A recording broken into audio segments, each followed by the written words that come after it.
సింహం వారికి గనక చూసుకున్నట్లయితే ప్రస్తుతం మీకు గురువు ఏకాదశ స్థానంలో వక్రించున్నాడు.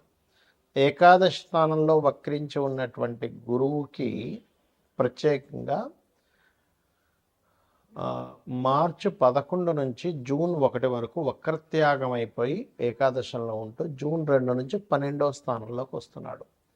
ఈ గురువు వక్రత్యాగం ఎందుకంటే జీవకారకుడు, అది కాకుండా ఈ సంవత్సరానికి అధిపతి కూడా గురువు అవుతున్నాడు ఈ యొక్క పరాభావనామ సంవత్సరానికి కూడా.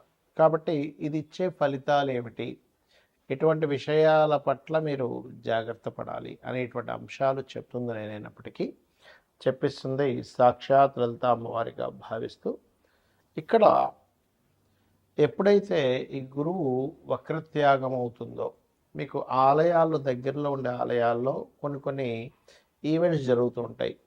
అందులో ముఖ్యంగా పార్వతీ పరమేశ్వరుల కళ్యాణం కానీ, లేకపోతే వెంకటేశ్వర స్వామి అమ్మవారి యొక్క కళ్యాణం కానీ, అంటే దేవతా కళ్యాణానికి మీరు పార్టిసిపేట్ చేయడమే ఇక్కడ గొప్ప విషయం. అలాగే శని, రాహువు అండ్ కేతు గ్రహాల దగ్గర దీపారాధన చేసుకుంటే మంచిది. అయితే ఈ లాభస్థానంలో వక్రత్యాగం అవడం వల్ల కొన్ని రకాల లాభాలు కూడా వ్యాపార మూలంగా ఉంటాయి.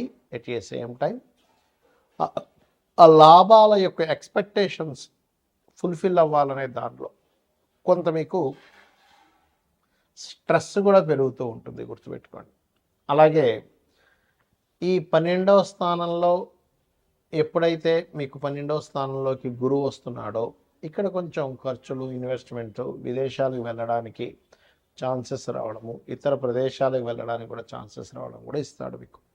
ఇది జూన్ 2వ తేదీ నుంచి ఉండేటువంటి గురువు యొక్క స్థితి మూలంగా. ఇక ఈ గురువు ఎప్పుడైతే 12లో ఉంటాడో ఈ 12లో ఉన్నప్పటి నుంచి ఏంటంటే కొంచెం కొత్త ఇన్వెస్ట్మెంట్స్ చేయడము, ప్రాపర్టీ తీసుకోవడము, ఇటువంటి ఫలితాలు కూడా రానున్నాయి. అయితే మీకు ఈ సింహం వారికి రాశిలో కేతువు యొక్క సంచారము, అష్టమంలో శని యొక్క సంచారం ఉంది కాబట్టి ఈ పలానా విషయాల వల్ల నేను నిందపడతాను అని అనుకునేటువంటి విషయాలకి దూరంగా ఉండడం మంచిది. రాశిలో ఎప్పుడైతే కేతు ఉన్నాడో ఆ కేతువు యొక్క ప్రభావం ఏదైతే ఉందో కొంచెం విరక్తి, వైరాగ్యము, ఏదో తెలియని ఒక ఆటంకం జరుగుతూ ఉంటాయి. కాబట్టి ఉదయం నిద్ర లేచిన వెంటనే గణపతిని ఆరాధించండి. మీకు 7వ స్థానంలో రాహు ఉన్నాడు కాబట్టి విదేశీ సంబంధాలు ఎక్కువగా కుదురుతాయి వివాహ సంబంధించినటువంటి విషయంలో. అయితే మీ యొక్క పర్సనల్ చార్ట్లో ఏదైనా ఒక గ్రహం వక్రించిందనుకోండి, అసలు మనకి మొత్తం 9 గ్రహాలలో అంటే రవిచంద్రులు ఎప్పుడు వక్రించవు, రాహుకేతువులు ఎప్పుడు వక్రగతిలోనే ఉంటాయి. అయితే ప్రత్యేకంగా వక్రించేటువంటి గ్రహాలు ఏమిటి అని చెప్పి చూసుకున్నట్లయితే గురువు, శని, కుజుడు, బుధుడు, శుక్రుడు, ఈ 5 గ్రహాలు. మన పర్సనల్ చార్ట్లో వక్రగతి చెందిన గ్రహానికి నాడీ ఆస్ట్రాలజీలో, గురుగునంద నాడీ ఆస్ట్రాలజీలో ఒక విశేషమైనటువంటి అర్థం చెప్పారు. దానికి ఏమిటది?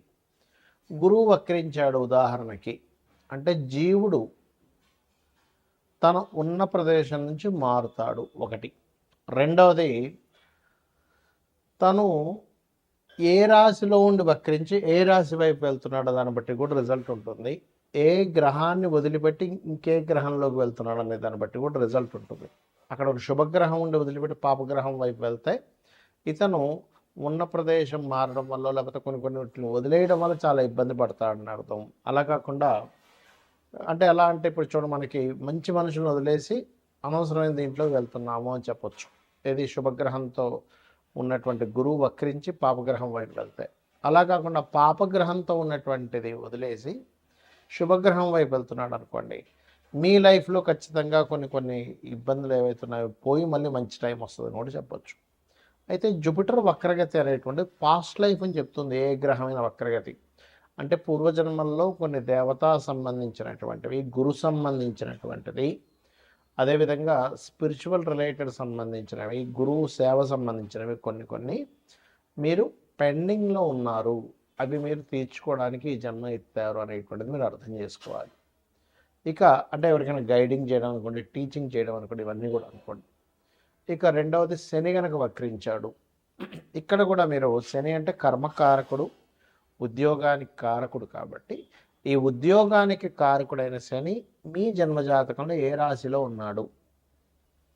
నీచంలో ఉండి వక్రిస్తే, అంటే మేషరాశిలో ఉండి వక్రిస్తే నీచత్వం పోయినట్టు, తులారాశిలో ఉండి వక్రిస్తే ఉచ్చత్వం పోయినట్టు అనమాట.